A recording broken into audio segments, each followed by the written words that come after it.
અમારી શાળાનું નામ છે ઘુમણી ધૂપ પ્રાથમિક શાળા. મારું નામ છે બારિયા જવનસીબેન હેતભાઈ. આજે હું તમને એક વાર્તા કહીશ. વાર્તાનું નામ છે ખોટું બોલવું નહીં.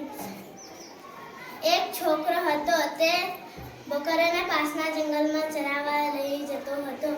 એક દિવસ તેણે બૂમો પાડી, વાઘ આવ્યો રે ભાઈ, વાઘ આવ્યો. ગામ લોકોને છોકરાની અવાજ સંભળાઈ. ત્યારે ગામ લોકો વાઘને ભગાવવા માટે ભાગ્યા. પછી ત્યાં પહોંચીને છોકરાને પૂછ્યું, ક્યાં છે વાઘ? છોકરો બોલ્યો, હું તો મજાક કરતો હતો. ત્યારે ગામ લોકોએ છોકરાને એક ઠપકો આપ્યો. ફરી છોકરાએ આવી જ મજાક કરી. ગામ લોકો ખૂબ જ દુઃખી થયા. એક દિવસ ખરેખર ત્યાં વાઘ આવ્યો. છોકરાએ ફરી બૂમ પાડી. મદદ માટે કોઈ નહીં આવ્યું. વાઘ બધી જ બકરીઓ ખાઈ ગયો. ત્યારે છોકરાને એને પોતાના પર ભરોસો આવ્યો કે ખોટું કોઈ દિવસ બોલવું નહીં.